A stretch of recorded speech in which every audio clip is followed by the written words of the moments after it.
Beautiful people, welcome back to another episode of Who Can Relate. If you are new here, welcome. I appreciate your time and investing in me and the beautiful community that is Who Can Relate. This show is all about discovering your higher self through adversity, vulnerability, with a big underline under that word, and self-love, because we all need more of it. And if you are a regular, again, part of the community, welcome back. 2 weeks in a row.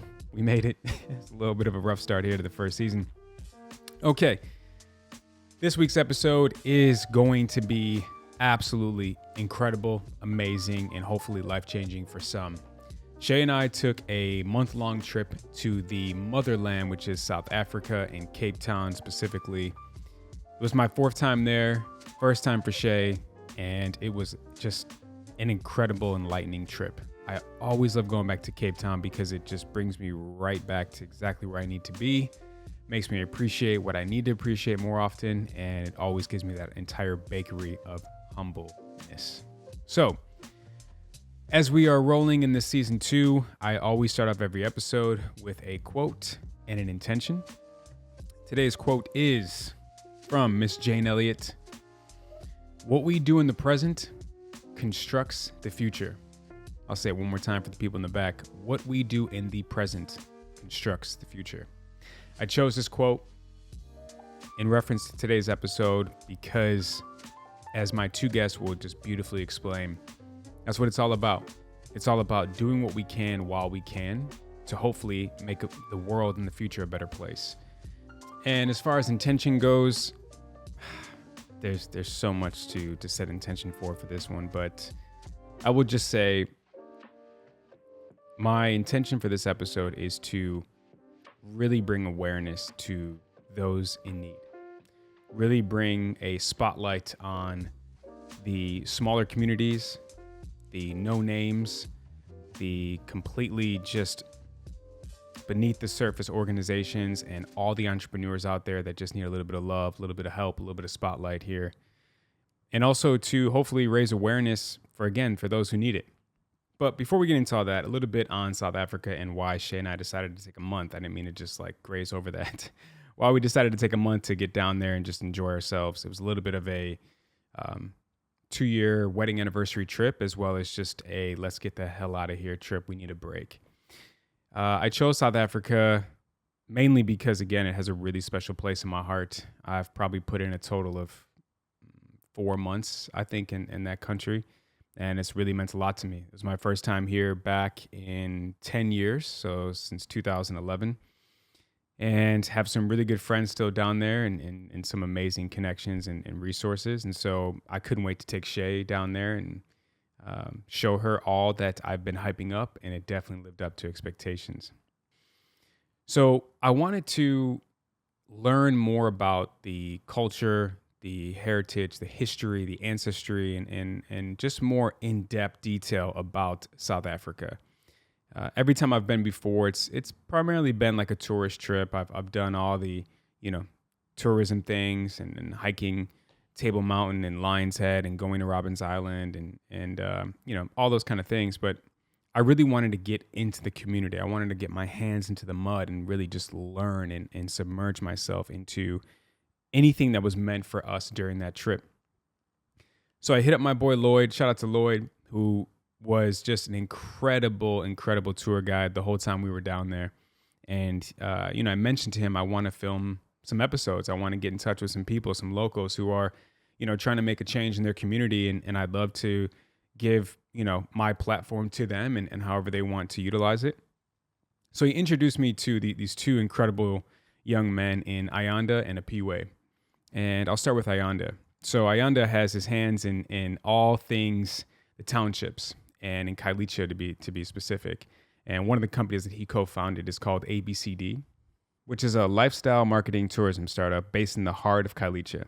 And their mission is to represent the culture experiences. So what they do is they really try to put an emphasis on the townships and on Kailicha, where he's from, to put it into a better light for the outsiders looking in. And when I tell you that he did exactly that for Shay and I, it's an understatement. He opened up his home, opened up his arms, and just opened up his wealth of knowledge and information on where he's from. And it was just such a memorable trip for us, mainly because of people like Ayanda and Apiwe. So I'm so excited to, showcase his talents and let everyone hear what he's about and what he's trying to do. And then my second guest is Apiwe. Apiwe and his wife are godsends in every sense of the word. So what Apiwe and his wife do is they create a safe space for kids in the community of the townships who are struggling in homes of abuse, whether it be verbal, mentally, or physical, trying to get them out of the danger zones of the townships and bring them into a place where they can learn, they can love, and they can just live in peace, whether it be for a couple hours a day or a couple weeks out of the month or so on and so forth.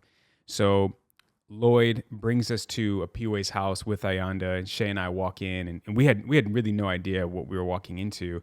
And the first thing we see is Apiwe's wife teaching kids. And I was like, oh, wow, this is great. This is cool. And then come to find out all the rest that they do as mental health coaches and how they've curated this space where it's just such a beautiful energy and an environment that is so inspiring to me as a grown adult. And I can't even imagine a younger child, especially in that type of environment. So Apiwe and his wife created this organization, this company called Tembisa Rotunga. And as you'll see here on the screen, and if you're listening, just follow along, the personal message is rebuilding Tembisa Rotunga from a dumping site to a safe place in the community. It's a nonprofit organization situated in the informal settlements of the TR section of Kailicha. Started by Apiwe and his wife, they offer a safe space in a not so safe place. Let me say that again, because that's how special this is. They offer a safe space in a not so safe place. They use education, art, and sports and tools for community development and self-empowerment. Over the last 8 years, Tembisa Rotunga has become a safe space for members of the community. Growing up in this community made them see a need for a safe space and accessible opportunities. So what do? They cleaned up a dumping site and turned it into a place of hope and safety. They offer a platform for people to showcase their talents, receive help from schoolwork, do yoga, and engage in other sports and arts activities. They have hosted performances from festivals and live music to poetry sessions. They support their community with basic needs through their soup kitchen, clothing, and sanitary drive.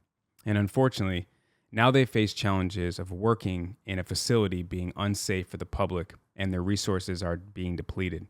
Their indoor space was damaged by the weather, and the fence that protected the children from the water has broken, and they now cannot provide the safe space that the community has come to love and trust. So they're fundraising to rebuild an indoor space with shipping containers, fix the fence, and provide more resources as books, supplies, computers, chairs, and tables to their beloved community. Their dream is to have a safe and secure working facility that inspires and empowers the local community, and they need that facility to be as strong as their dream. Now, part of my goal and intention for this episode is to bring awareness to, again, these types of organizations. I'm going to have all the links in the show notes below, whether, again, you're listening to this or watching this. And I would love for the Who Can Relate community to just take some time, look over these organizations. And if you feel that you can and you feel the need to donate in any kind of way, shape, or form, please, let's try to help them out. I will say this again. These organizations provide safe space for children, for a community where there is almost no hope. And we can all relate to that as we've been through our own struggles in our life. So whatever you can donate, whatever time you have to give back and to research and to try to communicate, let's do everything we can in our power to help them out. So before we get into this amazing episode and some incredible, beautiful energy exchange and conversation that was, by the way, this was back in October 2021 with Apiwe and Ayanda. A word from one of the sponsors of today's episode. Thank you to Ombre Lab for sponsoring this episode. So now that I'm getting older, I realize that things are happening health-wise that I just cannot put my finger on. As much as it drives me crazy, it is what it is. So I was like, let me reach out and get a sponsor for the show. I know I can't be the only one. and insert Ombre Lab. Let me explain to you a little bit of what Ombre does. Did you know that your stool holds the secret to a healthier life? This is because your stool is the most effective way to measure your gut bacteria. If you have a hard time maintaining a healthy weight, no matter what the diet or exercise you try is, your gut may be to blame. If you're struggling with bloating, constipation, or abdominal pain, maintaining a healthy weight, weak immune system, or constantly getting sick, skin blemishes like acne and eczema, even your daily happiness and mental health, and you can't figure out what the cause is, the answer could literally be found in your gut. Speaking of your gut contains trillions of bacteria, both good and bad. When your body doesn't have enough good bacteria, the bad bacteria flourishes. And when this happens, you can start getting these types of symptoms. Ombre Lab makes it really easy to measure your gut health by offering an at-home test that can measure the bacteria levels by testing your shit. That's right, you heard me, by testing your shit. This test will ship straight to your door with easy-to-follow collection instructions, and don't worry, it's very sanitary. Upon receiving your results, Ombre Lab will give you a detailed breakdown of your gut bacteria, the health issues it may cause, and what specific foods you need to consume more or less of to improve your health. Now, Shay and I just this morning, I kid you not, did our lab results. We activated our account, we sent it off, and now we got to wait about 2 to 4 weeks. So stay tuned to hear what I should not be eating or what I should be eating more. Same thing for the Portuguese lover. Now, with a subscription, they will even develop your personalized probiotics to help you heal your gut. So if you give a shit about your shit, aka your gut, all you have to do is sign up for the Ombre at-home test. Once again, that is tryombre.com, tryombre.com/JD30 for $30 off your test. Okay, now, without further ado, let's get into this amazing episode with Ayanda and Apiwe, live from South Africa. So, Ayanda, Ngozi. Apiwe, Sure, Dad. pleasure to have you on. Everyone says pleasure in South Africa, so pleasure is mine to have you on. Just to say we in South Africa, we say our way. Our way, okay. Sure. Love it. So, yeah, man. Ayanda, you can go first, but a little bit more background about you. Let's talk about ABCD. We'll talk about it all. Okay. So formally, my name is Ayanda, surname Cuba. A great one, I should say. It's spelled Cuba, like the small Cuban islands. I was actually born in PE, but I grew up in Cape Town. Yeah. My dad and mom were just drifting around, and then they so happened to work there for a couple of years. So I just got conceived and born that side. Okay. Cape Town became our home. I'm a creative entrepreneur, so basically I did the creative arts for all of my life. And I've always been passionate about like creating solutions, and finally it landed me in the side of business. I'm one half of ABCD Concepts, a company I started, or a business that I started with my friend Ubuntu back in 2015. And it's basically a tourism business, but we just say we sell access. That's us. So we host people in our community of Ikailicha through cycling, running, partying, educationals. Yeah. We just try and create a space where someone enjoys an authentic experience of Ikasi. And I think pretty much when people come to South Africa, they always like bombarded with the history and heritage of our past, and that's tightly linked to Soweto. As being like the mecca, but then Kailicha is the fastest growing township in the country and the biggest in the city. So we want to represent our own small corner by making sure that we do it right, and that's through tourism basically. Yeah. Yesterday we had an amazing tour. As I told you, like a tour guide, even though you didn't really sign up for that, but it was a great tour. Actually, we had no idea. So Shay and I, we were with Lloyd, right? And we were just driving around. Lloyd was taking us his old home and where he was raised in, and he's like, cool, just gonna pick up my friend and he's gonna roll with us. I'm like, okay. And then we got out at the Kailicha Remembrance Square. At the square, and I was like, oh, we're like getting an actual tour. Like this is like a tour guide, you know. So, but the knowledge that you have, and the way you articulate it was just like, you were like a librarian, like a super dope librarian. You know what I mean? And I was just like, he knows everything about everything. Sure. So it was just such a beautiful experience. And for me, whenever I travel, I always try to get in touch with locals to find out where to go, where to eat, what to see, what to do, who to talk to. And you guys were the perfect people yesterday. So your tour was amazing. I learned way more in 4 hours than I probably would in 4 years in college and university. So you gave me like a crash course with some quizzes too. I appreciate it. Like, so I didn't even plan on like doing tourism. I think it just got sprung up on us when an opportunity came. But I've always enjoyed history, and I grew up in a house where my parents were very like proactive and engaged in a lot of social issues that were happening. So my mom was quite deep into politics. She'd tell me a lot of stories about her childhood bringing up. So I always understood like the transition of how they got to live where we were. Yeah. And when I had the opportunity to just be in a tourism space, I was like, you know what, you might as well just go to school and learn more. And I play around even how I share the information, because I don't feel knowledge should be scripted. Like it's a big dictionary, it's a Bible. Like it should relate to what's currently happening today, but have a way of drawing back the past and making people understand how all of that put us in this situation. So even yesterday, like starting at the Remembrance Square, I thought about it on the spot. I'm like, we're here. You know what? Backyard, there's something amazing that we can explore. And then when we were there, it was just like also feeding into your energy as well and just making the best of the moment. Yeah.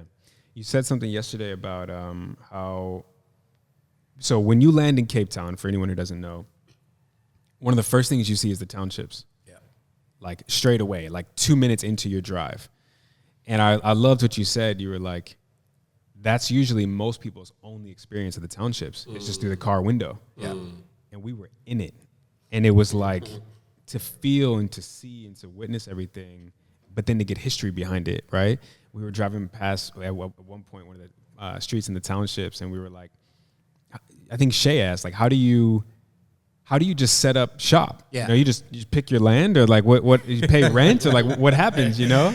He can definitely attest to that, because he's grown up in a space that was informal. Like for me, what I said was my history was my parents came there because there was like an opportunity where the banks had stepped in and they'd built housing. And I don't believe even people understand that concept. Like when we think about townships, or we're trying to really unpack this whole idea or narrative around what is the identity of a township, and my mind is like informal community.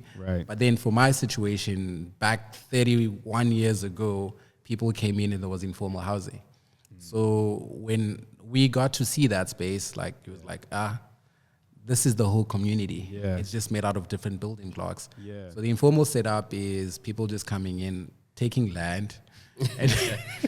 Literally, I know. That's what I was like. And the homes are so close together. You would think if you have a free range of wherever you want to set up, why not spread out?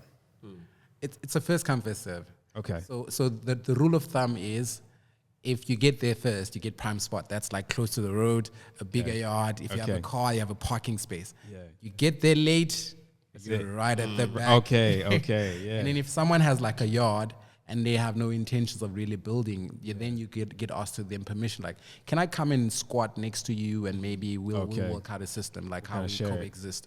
So it's like that. And Shay actually asked the question. We were just joking around when you were inside, like, he just went in with his camera, and what if something happens? Like, nah, actually, that community works differently. There's like a very strong culture of working together. So if someone even attempts at doing something wrong, you better pray to God that your ancestors are with you that day, or else that mob justice, there's slim chances of you making it out there, like sometimes alive. So it's such a strong protective culture that the guys have for one another, because they have to share everything. Of course. A little bit more about ABCD really quick, and then Apua will go to you. But some of the events that you put together, I know Lloyd's DJ'd at a couple places. My first question is, how was it embraced by the community of you coming in saying, you know, I want to help, number one, and number two, I want to bring more joy and lightness and happiness, and more so spot spotlight kind of the local artist, right? Because there's a lot of talent. Lloyd gave us a whole explanation of like who's come from there, whether it's a singer or an artist or a designer. Yeah. How was it received when you first kind of started?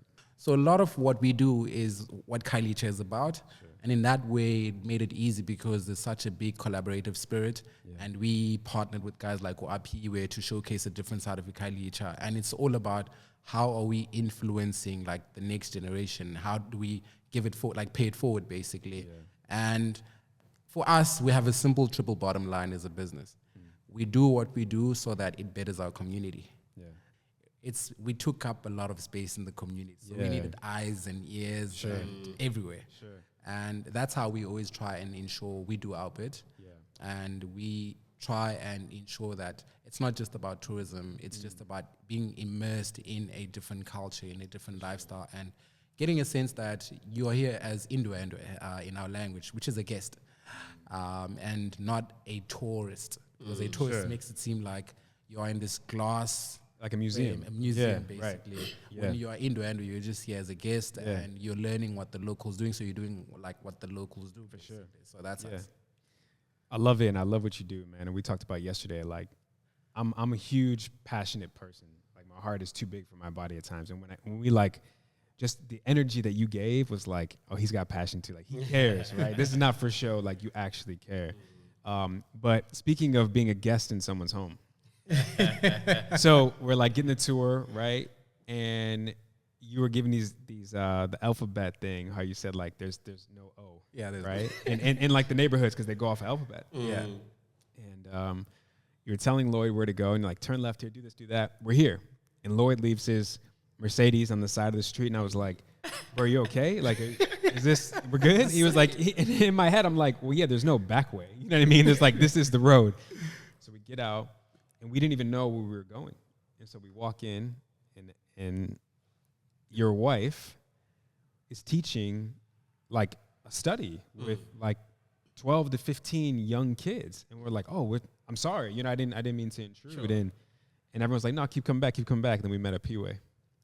And tell me a little bit, everything actually, about what you and your wife have created. It was a surprise visit. Oh, you didn't know either? I didn't know. Oh, God. Okay. He just called me when he was... Oh, man. When you guys were getting off. So I was like, no, Ayanda, as you said, he's got a big heart. So I know this guy, whenever he brings people, he's got good intentions and he wants to expose our space. So na ikamala, my name is Apiwe Menziwa, but I'm also known as Kama, which is my stage name because I'm a performing artist. Plug, I love it. I forgot about that. Cool. So I'm like two bodies, maybe like Beyonce. Kama is my Sasha Fierce. But I like how they match and balance together because many people really know Apiwe and many know Kama like equally, and I don't feel like any offense when someone knows me from that platform because for me it's just one purpose really, which is to bring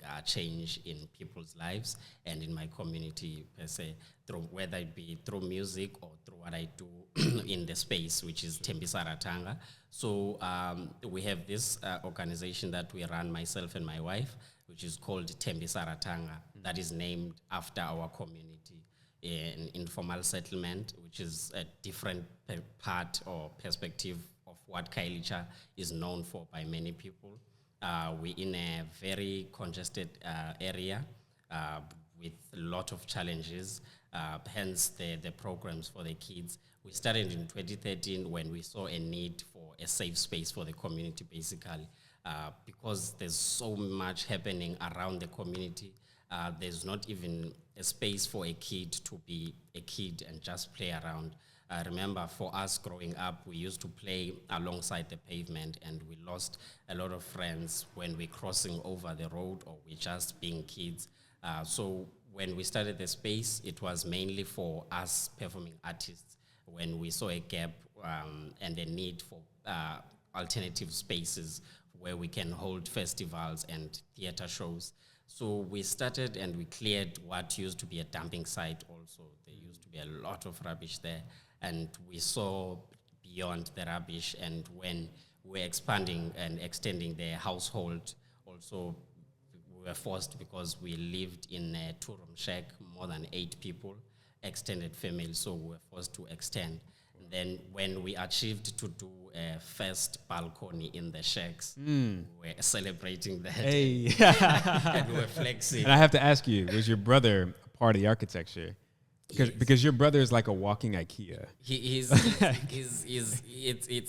in him. He doesn't have any background of architect, but the ideas and what he has in his mind, it blows me away all the time. YouTube was a huge... YouTube as well. He is a fast learner. He's doing a lot of stuff, and he's developed and gave us nice ideas as to making that vision that is Tembisa Rotunga to come to life. So props to him, and may you keep on smoking what you're smoking. Yeah, because it's working.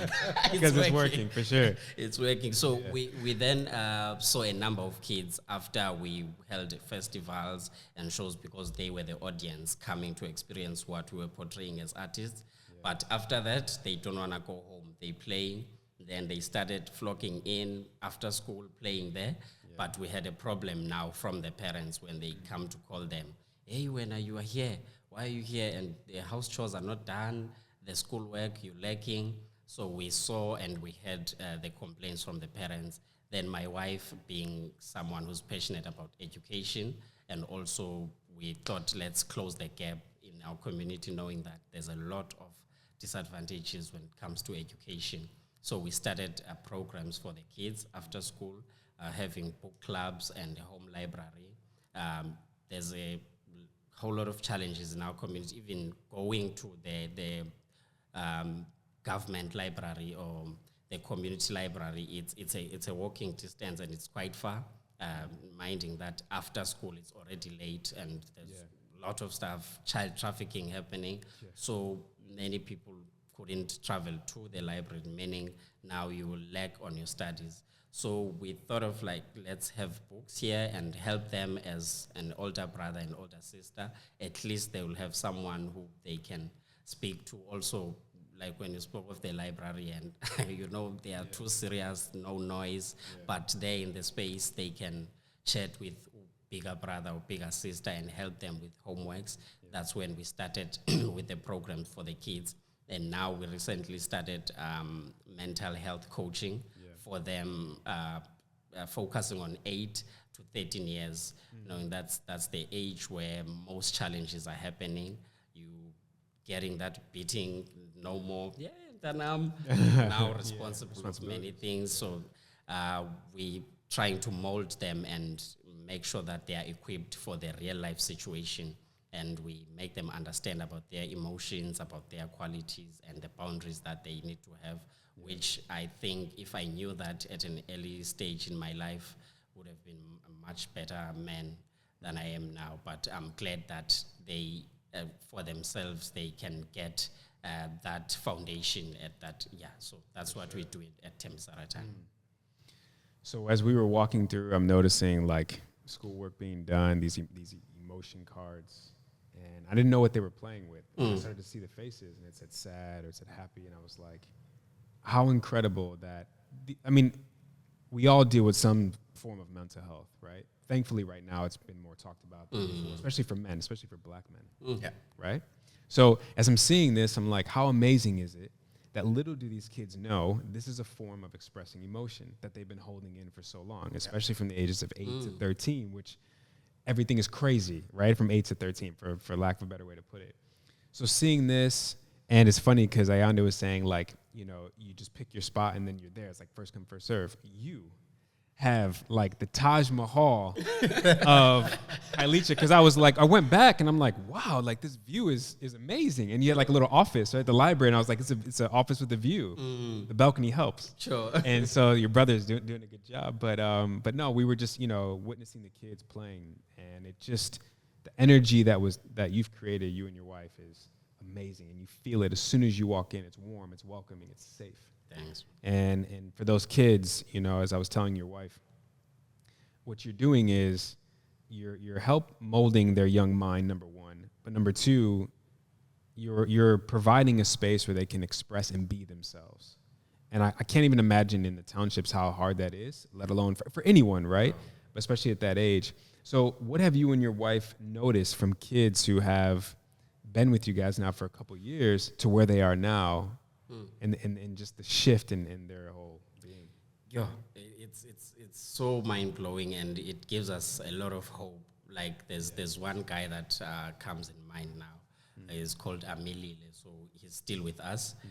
But to see the growth, because he's one of the guys who's really close, and he wants to grow, and he's eager to learn, and that for me, it really leaves hope that even when we're gone, we may be doing other stuff. Maybe I'm well-famous musician. There's hope that Amilile will run with this idea that we've initiated already, because he's a really amazing product of what we're trying to achieve. Like hearing him talking about the responsibilities and the changes that he does at home as to when he started with us. He used to be just like any other kid, but now he sort of like consumes the information that we share with him, and we just being mentors and make sure that we on their level of understanding. Like where you should see me when I'm with them and at the playing field, they sometimes really feel like I'm their pal, because I know how it feels to not have someone older to look up to. So to have myself and my wife as those people to them, it really gives them hope, and to see them taking what we're teaching them, it's really a cherry on top. And we have hope for that community, because we still have ideas, but we know the body can only allow you to live for a certain time. And I have hope that even after it's all said and done for us, there's still people who are going to drive what we hope for that community. Speaking of the word hope, I remember yesterday you said something that, as we in the States would call a bar, but I would call it a gem. And you said, knowing that it's hopeless, but at least there's people who have hope that it can be something. I also want to talk about more in detail about the townships, because I was telling Lloyd when we were driving, what is poor in the States would be just below middle class here. Right? So when I'm riding through these townships, and I'm like, is that a barbershop? First of all, I'm like, how does he have electricity running through here? It looked like a cardboard, like shotgun box kind of thing, right? With maybe some aluminum, around the sides. And all the shops are like that. And then when you look at where people live, there's poor, and then there's, as Chris Rock says, there's po. Okay? And with all due respect, the townships is a different kind of poor. And we're driving through, and it was just like all the things that I would complain about, all the things that I say I wish I had. And when you ride through these townships, I shut that voice up so quick. And as they say, you take a piece of humble pie. Yesterday, I had the whole bakery of humbleness, the entire bakery. I even told Shay last night, I said, if you ever hear me complain about anything that is first world problems, just say townships. It's like a safe word. Just say townships, and it'll bring me right back down to reality, right? And Shay was also pointing out, too, like what we think we need in a home, or like even just in your bathroom, like toiletries and products and all these things, we're looking at the stuff that we brought, and we're like, we need two of these things in reality, right? So I want to talk again more about the townships and how much passion you both have in changing that and bringing a different hope and a different happiness and a different side of a perspective that they may not see your visions, but you guys do. And when I say the word township, what comes to mind? I always think outskirts when someone says township. Primarily because I think systematically they were like castrated from the main CBD, and people were just placed on the edge. It's almost like our biggest challenge is always you work to work. Like your goal in life is to have bigger, better things, but then your reality is that you're so far displaced from your workplace that most of your salary gets consumed by just traveling. So that's why I think like that. But to your point though, the sadness, the thing about the things that made people like cherish the basics was when we were coming, or our forefathers or grandparents were coming to live like in the city, the priority was not to settle down and build a family. It was really to get an income and send it back home. So when it started like expanding and more people coming in, no one had the finances to build like a beautiful 3-story building. Like people just had the basic means. So a shack basically is a very cost-effective, simple structure that you erect in a day and you're there and you're settling down. And the occupation of like illegal land, as like the government would say, is just people looking at opportunities and finding convenience in that space because it's either close to the main road, easy access to public transportation, and it allows them to feel like they have some sense of ownership in the city. The reality though is the lack of finances and the jobs that are there, they're not enough like big high paying jobs to have everyone really get a good salary. If we're looking at like our education system in the past, it was also built to segregate people, so you don't have like a lot of highly qualified people who now can go and intern and work at those jobs, so they have the salaries. So people did what they could with the little that they have, and they just became creative with that. Like I have a friend who always talks about this concept of 10 cents for life. Which basically, it's the smallest amount that you can have, but it can make the biggest of differences. And I think that's basically how we've been able to adapt and live forward. And for me, a barbershop has always been that. Like when I started seeing like these beautiful barbers like doing cool cut fades, I'm like, this is great, but my $10 gives me something similar. Like, so I trust the barber to kind of have the skill to make me look fresh in that canteen, basically. So it's that's for me my understanding of just how we got to that point of being in that situation, living in the township. Sure. For me, when I think of the township, I think of like the economy that's there and the potential of us really owning that economy, and which is what I think we as the entrepreneurs coming from Khayelitsha are driving, and we going towards that direction where we not just isolated from, because we saw that happening from our bigger brothers and sisters, where you want, if you have something or a business booming, you want it to be just karma and not associated to anyone. But we realize that if you think of economy, you need to sort of like collaborate with a lot of people, which is what we starting to do, and we're gelling and collaborating with many other people. Like right now, for us, I think it's what we share as entrepreneurs is changing the perspective of what people have about the township. Like now, for a normal guy, I think when you are called to come to an interview, a podcast, maybe I would have thought of my Nike bucket hat or my Gucci shirt. But for us, look at us, we dressed on by locals, products. So we just about that, and understanding that it's not, it's bigger than that. What you have here, it's a billboard. It's a chance for me to showcase my people rather than showcasing someone who's already made it. So tell me about the towns, because there's 4 primary townships in South Africa, in Cape Town, right? Is that right? There's a lot, actually. Oh, because Lloyd was giving me 4 like of the big ones, I guess. Oh, maybe it's Yanga. So in terms of like the chronological development like of townships, we will always reference Langa as like the mother. Because that's where like a lot of people who are coming in from like the Eastern Cape would have to go there, and they would check in and get to verify that they were here for a good working reasons.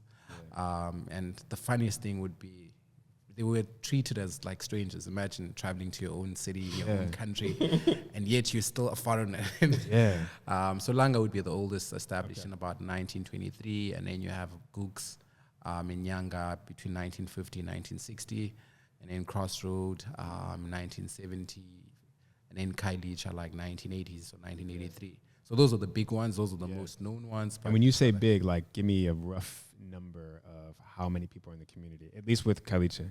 Okay, locals love being bold and proud. Like, we're 2.5 million. The number is very debatable, but I think a lot of us agree that there's more than 1 million inhabitants in that community.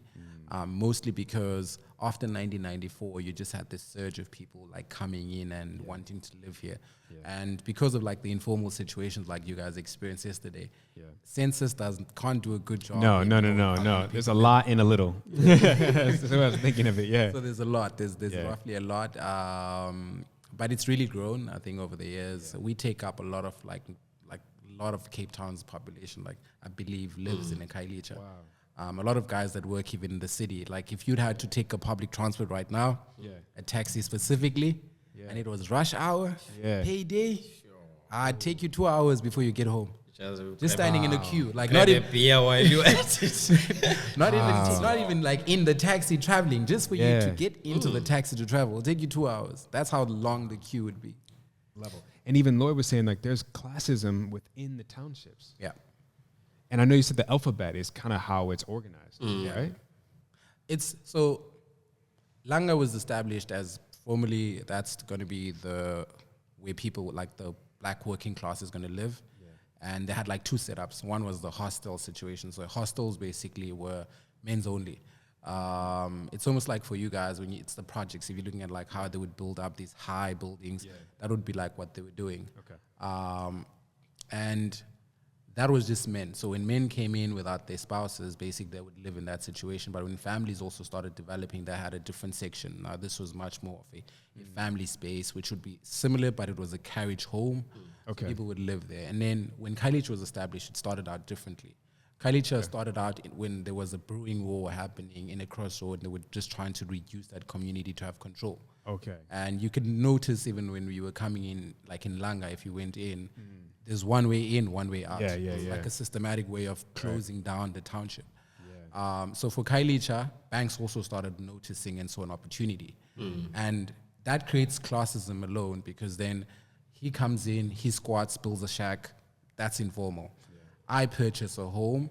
So there's a promise that there's going to be a school, it's going to be nearby a clinic. There's a lot of these provided resources that makes my community already affluent. So then when we look at each other differently, not understanding we're the same. I have the same bank statement as you, but it's just that I made a different choice. And then we were like, you live there, that your community is very much stacked together, it's very hot when you get there. My area is cool, spaced out, there's like yards and stuff. So that's where that thing happens where we look at each other differently. But I think we've also gotten to embrace that we that's our heritage, that's our community, that's our area, and a lot of us went to the same schools, but as much as we all live in different areas, in the classroom we wear the same. We're all the same. We're all the same. So I want to talk now just about again what both organizations that you guys have started to shine light on them. I'll start with what do you need more of in order to see your vision come to life? For us, like right now, what we need is to make sure that the space that we have, which we started out of our own pockets, and then we could only go as far. What we need right now is to make sure what the vision that we had, we now put the real structure that is accommodative and is safe, so that when we say we offer safe space, it really is a safe space. Physically. We don't say mind your step there.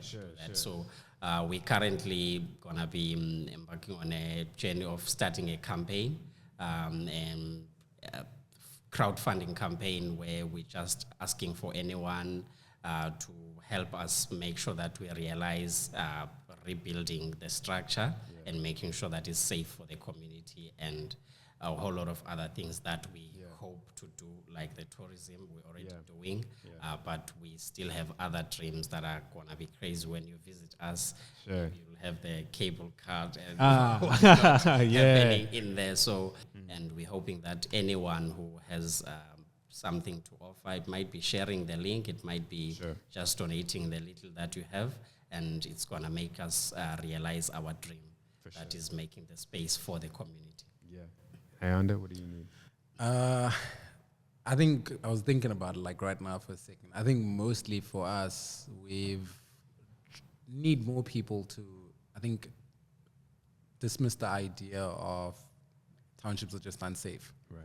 I think out of everything else, the biggest thing we try and do is always have people go home feeling like, yo, as much as I heard what I heard before I was there, I didn't really feel that when I was in that space amongst those people in that community. We are like working strong in like building relationships across like the Kailicha, collaborating with different individuals and just testing out always like new ideas, whether it's going to be cycling to the ocean or running or doing things. But those are things that we feel we are able to do. But I think the biggest challenge again is are we positioned in the whole hierarchy of Cape Town's tourism, because we are right almost at the bottom, if not at the bottom, because when people come here, and to your point earlier, they get to see the township as the first welcoming point in Cape Town, but then they don't get to get a welcome, like a warm embrace, open arms. You can really, as we received. You see, like, so that for me, I think is the biggest thing. Yeah. And I even think like a platform like this also just creates that as well, where people really get a first-hand experience of someone talking about a township and opening up in terms of what the community is about. Okay, so just to break in the action here, I just wanted to hop in and make sure everyone's caught up to speed. I know there's been a lot of conversation and maybe some that not a lot of you can relate to, speaking about the townships. However, I think that there are still some major takeaways here from whoever you are listening or watching. When I think of Cape Town, I think of one of the most beautiful places I've ever traveled, and I've always said it's like this hidden gem, this hidden paradise in the world. The one thing that is a constant reminder, as well as how beautiful Cape Town is and South Africa is these townships. If anyone's ever flown to Cape Town, you know that as soon as you land and you're on your way into the city, you have to pass by the townships. It is one main road led into the city from the airport, and no matter which way you look, left or right from your car, you see these townships. And these townships, as I've shown, if you've watched on YouTube, the state that they're in, from aluminum siding, which is almost gonna fall down and fall apart, barely holding on, to tin roofs or plastic, and I mean, you name it. These are completely non-livable conditions that are anything but sustainable. And it really gives you that sense of humbleness. It makes you really appreciate what you have. And speaking of a sense of humbleness and taking advantage of all the resources that we have, to our disposal and what we're blessed with. Another takeaway I had from Apiwe and Ayanda was just start. Again, based on their type of living conditions and the township's conditions, the fact that they were still able to give back to their community, to make something of their lives, and to make a huge impact in where they're from is nothing short of incredible and completely inspiring. From Ayanda creating his foundation of ABCD to give back to the community in ways of a creative spin on it, and just this overall message of, look, we can do this. We can make our town, our community, a better place regardless of the circumstances that were dealt to us. And then you have Apiwe, who him and his wife created this incredible safe space for children in the community who this is the highlight of their day. This will be one of the highlights of their entire life. That is just so inspiring, whether you understand the township dialogue or not. Like, everyone can relate to that. And again, that whole just start. They started with almost nothing, literally almost nothing. And the fact that I know, at least for myself sitting here in the States, there are so many resources that I have, whether it's financial resources, knowing the right people, having the opportunity to go to certain places and network, etc. There's just no excuse.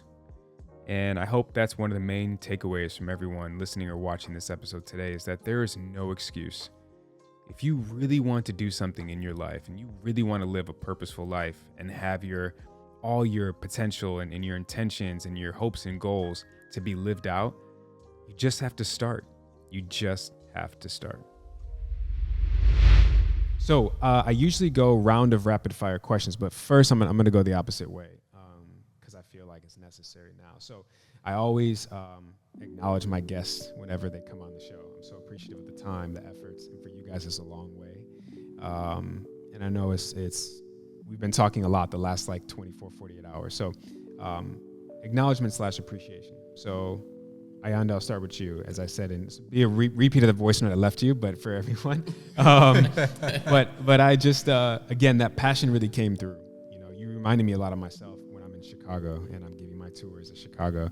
And there's a bad rap that we get.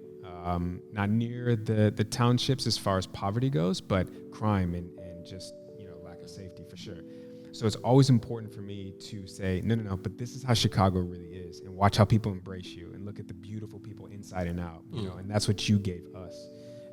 We felt safe, but more importantly, we felt like you opened up your arms literally to your home, which happened to be your town in Kalicha. And we felt like, obviously from learning everything, I just felt submerged in like the culture, right? And just to get it from you was just like, I wouldn't have any other way. So I just appreciate you and for what you do for your community, because a lot of people talk about a lot of things and they don't do anything about it. A lot of people come from where we come from, but they don't ever give back to where they came from. And that's what both of you are doing. So I really appreciate what you're doing. I know everyone in your town does, and hopefully it just gets bigger and better. Apiwe, sure. For you and your wife, if that's okay. Yes, please share it. Yesterday in your home and in your space, when you and I were talking over the balcony, and I had some emotions, and I was just like processing everything and looking at the kids, and I was just putting myself in their shoes as a kid, and in your town, just thinking like your home is like where everybody wants to be. And for you to have created a space like that is priceless. Like, I can't stress it enough how incredible that you and your wife have done. And then speaking with your wife and watching these cards, the cards really got me, because mental health is really important for me right now. I dealt with issues when I was a kid too, and I felt like I had no one to talk to, no one could relate to me. My show is called Who Can Relate for a reason. And just seeing them play with these cards, I'm like, I need these cards today, and I'm 34, let alone 8, 10, 12 years old, right? Because it made it okay. It made it normal to be talked about. It made it normal to be accepted, right? It's like, oh, I'm sad. I'm sad too. Oh, you are? And now we have something in common, and we can talk about why we're sad, and we can hopefully come up with a solution as to no longer be sad or to learn from this sadness, right? So, but when I spoke to your wife, man, I had tears, because I was just like, I know you guys know what you've created, but from an outsider coming into that space, it inspired me. It made me want to step my game up to like the next level and want to give back more. But to do it out of pure, genuine want and pure, genuine kindness, unfortunately in today's day and age, is extremely rare. So for you to do that, although it's natural and normal for you and your wife, you've normalized being kind, as we all should, it's rare. And I think in your town, it's probably extremely rare, because I can only imagine if I came from the townships, I would be me, myself, and I, right? It's me come first, I come second, and it's me against the world. So for you guys to open up your arms and open up your home is incredible. Thanks. Incredible. So for me, to you and your wife, and to you, Ayanda, thank you. I appreciate it. Okay, fun stuff, light stuff. The round of rapid fire. So how it works is, you guys don't know about the questions. Whatever comes to mind, just shout it out. Don't be afraid. Don't be shy. Yeah. First question is, what is your mantra or motto in life that you live by? And either you can answer first. I think for me, it's just waking up and, I don't know, trying to level up and do what I can each day. Yeah. I think for me that's the biggest thing that's what I live by. Because also I faced, like, I've gone through a lot of stuff, but it's like if I'm still given like breath every day to wake up and try and still continue doing what I couldn't achieve yesterday. Sure. Try attempting it today. Yeah. Then I'm just grateful and appreciative of that moment. Yeah. And I told a friend today that I actually feel guilty if I don't commit to something. Like a part of me just feels guilt. So so if I said I was going to commit to something and it's not happening, that eats me up until that is done. Yeah. I love it. Great So answer, man. that's me. Great answer. For me, it's when I got exposed to this saying by Mahatma Gandhi, be the change that you want to see. It speaks to all aspects of life for me. Like if I say there's no peace in the world, but am I peaceful? There's no love, am I loving? So it goes far beyond in life. So that's what really keeps me going. Yeah. To be the change that I want to. And see. you're doing it. Both of you are doing it. And it reminded me of Ayanda, the Muhammad Ali quote. He said, "Don't count the days, make the days count." It's kind of more or less dope. like what you were saying. Stop. Second question is, how do you see your visions come to life? Everyone will have a safe space, Sure. and then we'll just be, and I'll maybe sing more Yeah. for people to be joyful. Yeah. Otherwise, in the perfect world, that it means all that I'm wishing for will be offered. Sure. Yeah. Sure. Yeah. I think in a perfect world, we would have like more guys venturing into that space and more things popping up in our community and more activities for people to do and embrace. We all understand that this is also a different way of making a living and another way of just advocating for our own space and taking ownership For sure. of our community, because we were not given these spaces for us to own them. Yeah. But ironically, we are proud and becoming stronger advocates for the change in these spaces. So that for me would be in the perfect weather, like a perfect situation. Okay. So speaking of that, because it sounds like you kind of spoke to your younger self in a way, right? So that could be the next question. Sure. What advice would you give your teenage self with all that you know now, all the knowledge, all the experience, all the lessons learned, all the trial and error? What would you tell your younger self? I don't think I would ever advise my younger self. I think one of the biggest things I'd actually do is just encourage my younger self to continue doing what they're doing, because I can reminisce or like think back to like situations where I might have failed at something and that really hit me hard back then. But then I always look back that for that one bad feeling, there's another positive feeling, right? Balancing that out. So I don't believe if my younger self knows what I've become, then I think my younger self will want to change a lot of what's going to happen to just have all the good things. For sure. Yeah. So it's not the journey, right? And then that means maybe I don't meet to RP where we don't talk. I don't towards, because it's all hit full circle. I've known him way before he knew me, because he was a popular singer that used to perform on stages and stuff. Yeah. And I had a friend who used to go crazy about music sensation. And then ironically, the world just goes full circle. We link up in spaces, and just we are now in a situation where we get to talk and have the same conversation together. So I don't think if my younger self knew that, my younger self would be a doctor right now. For me, I would advise, or maybe it's not really an advice, but an affirmation to my younger self that you are enough. I think I really would love to have heard that at an earlier stage, where there's a lot happening in life and there's a whole lot of voices telling you that you're missing this, you're not enough, you should be like this. If I heard that voice, and still today, Apiwe, Kama, you are enough.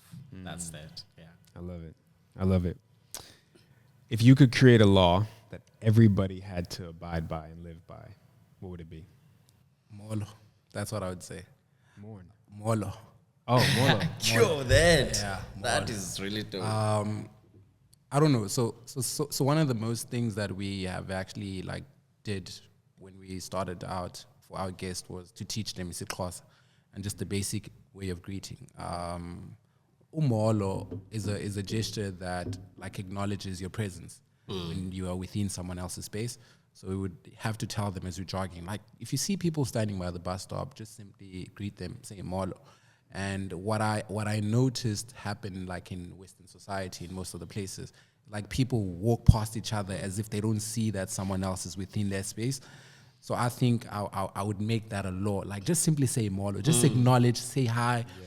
They don't have to smile, they don't have to pretend, they just have to greet you back. Sure. Just acknowledge, I see you. And a lot of people I think don't feel seen. So because no one pays the time to just greet, but like hi. Our parents even conditioned us growing up. If you walked into the house, you'd start talking, they'd be like, oh, rewind, come back, come back. You missed the step. Yeah, what are you supposed to do? Then you have to like, okay, sorry, Molweni, how is everyone? And then they were like, okay, what were you saying? Because you just acknowledged that they were in your presence. So, And for me, just to add on that, I think I would be in his jury or court saying this needs to happen because I love Umolo. And growing up, like I saw it as an investment because with that Molo, it means that you've acknowledged one, and it means when you need something from that person, it can start simply from that Molo. It meant that you respected them, and you cannot just come now. Let's say after you pass them at the bus stop and you're getting lost, coming back, it would be awkward to say, hi guys, I'm getting lost. Yeah, I need you but now. So you would have made your investment, and when you come back, you get your results of that investment. So I'm in your world, but in my world, I would say at least one act of kindness a day for everyone. Do something that is showing kindness to anyone or anything, like the environment even. So one act of kindness. I love it. Two great answers. There's no wrong answer, but those were great. Last and final question. What does Ayanda and what does Apiwe, what do you admire most about yourselves? Yeah, bro, what do you admire about yourself? It's the humbleness. I admire the humbleness that I have with everything that I have accomplished and acquired and still to acquire, the talent, whatnot, the ideas, but still to be humbled. I really applaud and admire myself for that, because I know for some people to be told to say, hey, you can perform, you sing so nicely, and I'll be like that guy now, hey, with shoulders. So for me, it's being humble all the time. Ayanda? I mean, no, it's just my curiosity. I think I don't know. I always knew I was curious about things. Naturally, that just came second nature. And then I picked up things easy as well. So that was always like another thing that I had like growing up. So that was one thing. And I always get surprised as well. Like, why was I looking at this in the first place? I don't know. It just looked nice. Right. And then I just go like on a rabbit hole around, okay, cool. Where does that come from? What happens there? What's this? And what is that? And I think it's been a great way of exposing me to a lot of different things. Sure. So that's one thing. Curiosity. I love it. Well, if people are curious on how they can find you, Instagram or website or anything, if you want to let them know. On Instagram, I am at Ayanda Cuba. I spell it, it's at AYANDACUBA. For ABCD, it's just that it's at ABCD Concepts.